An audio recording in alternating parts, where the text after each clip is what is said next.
शादी के बाद 1 साल तो मौज मस्ती में बीत गया, पता ही नहीं चला कब बीत गया। 1 साल के बाद घर में कलह चालू हो गई और आपस में झगड़ने लगे। अब क्या था, अब तो आदमी रोज़ाना घर शराब पीकर आता था और शराब लेकर आता था। घरवाली ने तंग आकर यह फैसला लिया कि आज मैं इसे सबक सिखा के रहूँगी। शराब के नशे में जैसे ही आदमी अंदर गया, घरवाली ने रस्सी उठाकर उसे बांध लिया और बांधने के बाद डंडा उठाकर उसकी काफ़ी पिटाई की। आदमी का पारा और भी चढ़ गया। अगले दिन डंडा लेकर घरवाली के सामने आ गया। घरवाली ने उसी समय अपने माँ बाप को फ़ोन लगाया और बात की। पापा ने उसे समझा दिया। घर वालों के समझाने के बाद भी उसके दिमाग में कोई बात न फंसी। एक दिन उसके घरवाले ने उसे धमकाया, लेकिन उसने नहीं माना और वह तो घर छोड़कर जाने पर उतारू हो गई। बैग लेकर महके के लिए निकल गई। बस स्टैंड पर पहुंची, बस में सवार हुई और अपने घर पहुंच गई। लड़की के घर पहुंचते ही उसके माँ बाप ने उसका हालचाल जाना।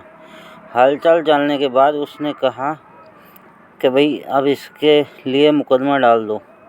उन्होंने मुकदमा डाल दिया। मुकदमा कोर्ट में पहुंच गया और मुकदमा चलता रहा। कुछ समय बीत गया। इसके बाद उसके एक बच्चा पैदा हुआ और बच्चे की परवरिश, अपनी परवरिश और मुकदमे में जाते जाते उसके गोडे मर गए। कोर्ट ने तारीख पर तारीख लगानी चालू कर दी। इसी बीच उनमें कलह होने लगी। उसकी भाभी ने काफ़ी प्रताड़ना दी। उसके बाद प्रताड़ना से भी काम नहीं चला तो एक दिन काफ़ी लड़ाई झगड़े के बीच उन्हें मुँह नोचना चालू किया। तभी उसकी माँ ने आकर उसे बचाया और शांत कराया।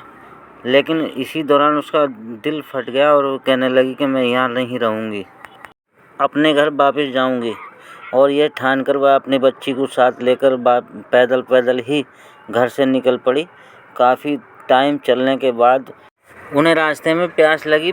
पानी पीने के लिए पानी भी हाथ नहीं आया और बच्ची भी काफ़ी परेशान थी।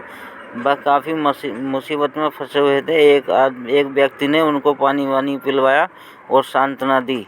तब वह अगली यात्रा पूरी करते हुए पैदल चलते हुए वो काफ़ी टाइम में बस स्टैंड पर पहुंच गए और बस में सवार होने लगे। बस में काफ़ी भीड़ थी। वह बड़ी परेशानी के साथ ऊपर चढ़े और जैसे तैसे करके उन्हें सीट हाथ आई और सीट पर बैठ गए और अपनी यात्रा करने लगे। तभी वहाँ पर कंडक्टर आ जाता है और कंडक्टर कहता है कि अपना टिकट कटाओ। टिकट कटाने के लिए उनके पास पैसे नहीं थे, इसीलिए वह गिड़गिड़ाए और कहा कि भाई हम ऐसे परेशान हैं। सारी स्टोरी सुनाते हुए उन्होंने अपनी बीती बताई। कंडक्टर ने उन्हें छोड़ दिया और वह अपने घर की तरफ चल दिए।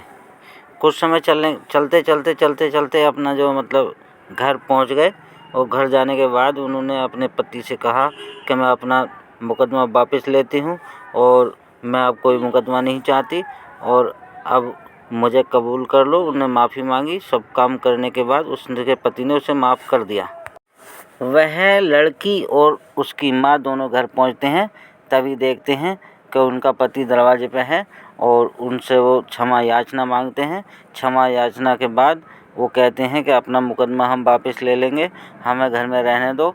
तब जाकर उसका पति मान जाता है और तीनों प्राणी खुशी खुशी घर में रहने लगते हैं। अब उसका पति पहले से कहीं ज़्यादा अमीर हो चुका था।